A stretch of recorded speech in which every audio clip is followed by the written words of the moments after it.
So, here's a question I want you to sit with for a moment.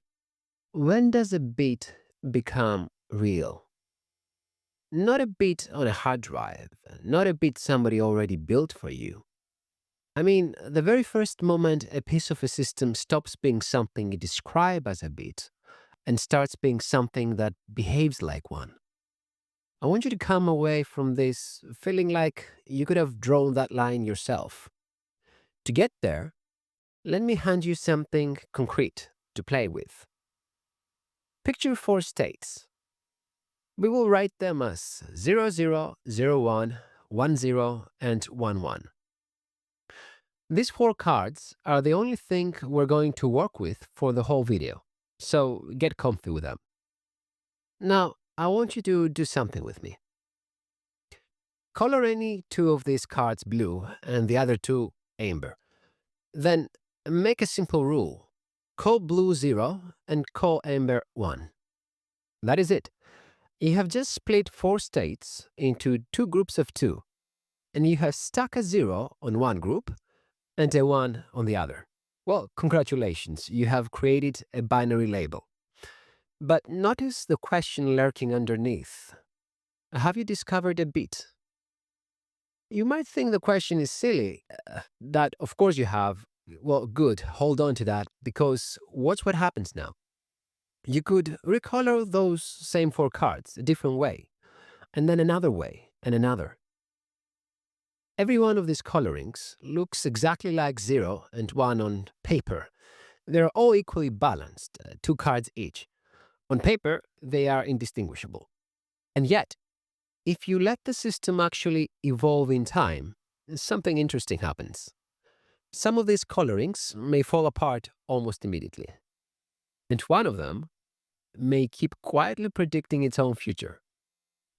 So, that is the real difference I want you to feel. There is decorating a substrate with logic, painting zeros and ones onto it, and there is finding a logic the substrate can actually support. They're not the same thing. In this video, the candidate colorings are going to compete. The system has to earn its bit. Before we run the competition, let me be honest with you about what we're inside of. Everything here lives in a controlled finite Markov laboratory. Notice what I'm not claiming here. I'm not claiming this is a universal origin story for Boolean logic. I'm not saying parity is somehow metaphysically special. The whole thing is a finite carrier construction. The question we're actually asking is narrower. And it is this one. Given a substrate and a proposed binary description of it, what would make that description operational rather than just arbitrary? I want to give you four tests. Think of each one as a hurdle a candidate bit has to clear. Test 1.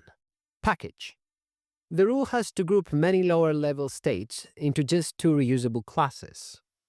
If your description cannot bundle the mess underneath into two clean buckets, it is not even in the running. Test 2. Survive. Those two classes have to persist long enough to actually function at the timescale we care about. A bucket that dissolves the instant you look away is no use to anyone. Test 3. Update. Here's the subtle one. Any two states you have thrown into the same class must imply the same macro-level future, at least approximately. Because if they do not, then your supposed bit is leaking.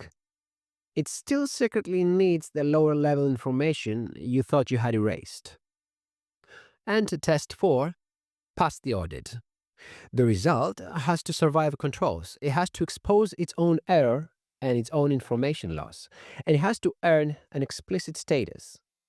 Candidate, promoted, conditional, or rejected, no hand-waving. So, put it simply, a label just gives us two names. A bit gives us a stable carrier and a low. That gap between a name and a low is the whole story. Now, let us put those four cards into a simple laboratory and let them move. Think of each card as two underlying binary coordinates, call them A and B. And notice that the dynamics here naturally splits into two broad sectors. In one sector, the even one, sit 0, 0, and 1, 1. In the other sector, the odd one, sit 0, 1, and 1, 0. The system can leak between those two sectors, and you and I get to turn those dials. How much leakage we allow, and how much time we let the system evolve. Here's where the competition starts. We're going to test 3 proposed bits on exactly the same carrier, under exactly the same dynamics. Same 4 cards, same physics, only the coloring changes. Candidate 1 is parity, XOR B. It groups the 2 even states together and the 2 odd states together. Candidate 2 is AND. Here, only one gets labeled 1 and the other 3 states are 0. Notice that this one is lopsided. 1 state against 3, not a balanced split. And candidate 3 is not a single hand-picked rival at all. It is a control group, balanced random partitions that also slice the 4-state 2 and 2. These are here to keep us honest, so we can ask whether any winner is really distinctive or just got lucky. Now, how do we actually judge a coloring? Let me give you the intuition first before any formula. You took 2 microstates and you called them the same bit value, the same 0, say. The honest question is, did the thing you erased actually matter? So imagine following each of those 2 states forward in time along its own route. If they end up agreeing about the future, then the distinction you threw away really wasn't irrelevant. It was a good erasure. But if they disagree, you have a problem. The 2 states you called 0 are secretly behaving like 2 different kinds of 0. That test has a name. It is called root mismatch. Pick 2 microstates that your candidate calls the same bit value. Evolve each one forward. Then ask whether they produce the same probabilities for the future bit. Agreement means the bit is closed. Disagreement means the bit is incomplete. So we run it. Across the frozen grid of 12 points, 12 combination of leakage level and evaluation time, parity beats the median balanced random partition on root mismatch at every single one of those tested points. 12 out of 12 on the tested grid. Look at the figures on the screen rather than trying to hold them in your head. At low leakage and 1 step, parity's mismatch is essentially numerical 0, while the random median and AND both sit well above it. AND, in particular, is way out, the worst of the 3. Step the leakage up and run again, and the same ordering holds. Parity near 0, random small but non-zero, and larger still. But here is the more interesting result, and this is the part I really want you to notice. As you crank up both the leakage and the time, parity starts to become a noisier signal. At higher leakage over several steps, its prediction error climbs substantially, and its stability drops toward a coin flip. You can read the exact values on the screen. And yet, its root mismatch stays right down near 0. So, sit with that for a moment and think about what it means. A macro variable can become an unreliable memory while still being the correct closed variable to describe the system. These 2 different questions are wearing similar clothes. Error asks, will the bit keep its value? Closure asks, is this still the right state description for its own future law? A bit can be noisy and still be the right bit. Those 2 questions simply are not the same measurement. So far, we have been testing a single bit. Now let me push you 1 step further and ask about gates, the little operation that acts on bits. And the first thing to know is that a gate's behavior is not one fixed fact. It depends on the regime, how strong the staging is, how long the horizon, how much noise. Let us start in a clean corner. With strong staging and a strong horizon, specifically barrier 6, 1 step, and 0 gate noise. The laboratory's NOT and AND channels can be exact. Both have zero truth error and zero conditional entropy, and the root mismatch on their output lenses is tiny. So here, the familiar logic and the closure test agree completely, no tension yet. CNOT is where it gets interesting. CNOT keeps a control bit A unchanged, and it flips a target bit B into XOR B. At one step, with that same strong staging and no gate noise, the channel is exact. Truth error 0, conditional entropy 0. If you hand it the two input bits, the reported output is exactly right. Perfect gate. Now watch closely, because here's the move. Hide the control wire. Keep only the output bit. We're choosing to describe the system with just one bit instead of two. So ask yourself the same question we always ask. Does this one-bit description still hold together as a state? So here's the worry. Two states with the very same output bit can have different control values hiding behind them. And the next CNOT update depends on exactly that retained control. So the output bit, all by itself, simply does not carry enough state to predict its own future. Now run the audit and watch the two lamps. The truth table checks stays green. The gate still looks perfect, but the root mismatch alarm jumps all the way to its maximum value, 1. And that is the paradox stated plainly. The gate can be exact as an input-output channel, while the one-bit description fails as a state. The truth table grades one transaction, one input goes in, one output comes out, correct. Closure asks a harder thing. Are the variables you declared actually sufficient for an ongoing law? Those are not the same exam. The same CNOT laboratory lets us make this even sharper. And now I want to put actual numbers to it. Keep the full set of 4 logical states, both A and B, and the macro description closes essentially to numerical precision. Its root mismatch is vanishingly small, the tiny figure on the screen. Now, erase that retained control bit and report only the 1-bit XOR output. Watch the ledger. The closure defect jumps to about 0.96. The root mismatch jumps to about 0.96. And the amount of input information you can no longer recover from the output rises sharply, by a factor of about 8. The exact before and after numbers are on the screen. And one quick but important note here.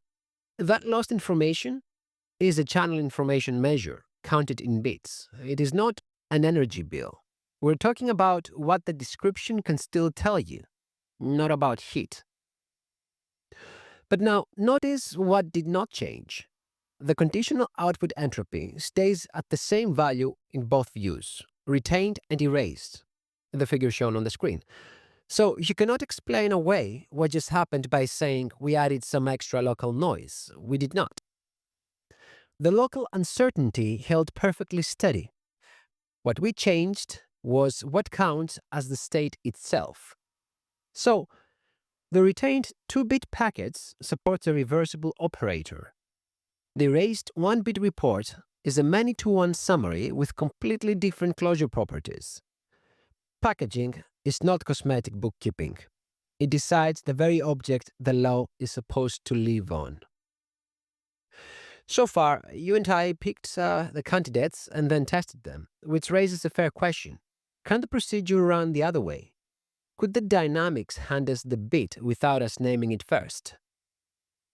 There is a small unsupervised pipeline that tries exactly this. It starts from the transition structure of the system. It proposes binary cuts by looking for slow behavioral patterns, and it scores its proposed cut on 2 things. Does it persist, and does it have low root mismatch? And here's what falls out. In the CNOT laboratory, the top-ranked partition matches the intended packaged bit exactly, scoring at the very top among its 5 candidates. In the parity laboratory, the top partition again matches the intending bit, and it sits clearly above the next contenders. The dynamics, in effect, pointed at the very same bit we would have chosen by hand. Then the pipeline goes one step further and hunts for an output partition that carries information about the future, rather than just copying the present input. On a balanced sample of 20,000 transitions, the operator it recovers is the NOT gate. It comes with a small fitted error and a non-zero conditional entropy both on screen. Now, notice what I'm not saying. This is not an AI-discovered universal logic. Please do not walk away with that. It is a finite search showing something much more modest and much more honest. The very same diagnostics can propose a carrier, test it, and recover an operator living on it. At this point, you probably have objections, and good ones. Let me take 3 of them head on. First, parity was built into the laboratory in the first place. Isn't this whole result circular? It is a fair worry, and yes, the laboratory does have parity-sector structure, so parity is a motivated candidate, not a rabbit pulled out from a hat. But the evidential content is not parity exists. It is the controlled comparison, same carrier, same dynamics, alternative lenses, a frozen grid, explicit diagnostics, and the conclusion stays local to this construction. Second, couldn't you make any variable win just by designing the dynamics around it? Yes, you could. Different dynamics privilege different variables. But that is not a loophole. That is actually the question. The test is useful precisely because it tells you which variable a given substrate privileges. And the controls can reveal whether a win is distinctive or trivial. Third, the big one. Computers already have bits. What on earth is new here? Engineering starts with a designed bit layer and asks how reliably the hardware implements it. That is a great question, and it is not this one. We are asking the logically earlier question, what properties let any lower-level description count as a closed bit and gate layer in the first place? Implementation versus formation, 2 different problems. So, back to where we started. When does a bit become real? Not when you draw 2 boxes, not even when one experiment happens to reproduce a truth table. A bit earns operational status as a declared layer when 4 things line up. A packaging groups the lower-level states. The groups persist at the timescale that matters. The induced update closes on them. And an audit records the error, the hidden information, the controls, and the limits. Package, survive, update, audit. And in this finite laboratory, you saw all 3 pieces. Parity passed that closure contests better than AND or the balanced random alternatives across the tested grid. CNOT showed you why an exact output is not enough. Even the declared state forgets a controlled variable. And the discovery pipeline showed that candidate bits and even a gate can be proposed from the dynamics rather than named in advance. Now, the honest hedge, and I mean it. And this is a finite carrier construction, not a universal foundation of computation. Its value is methodological.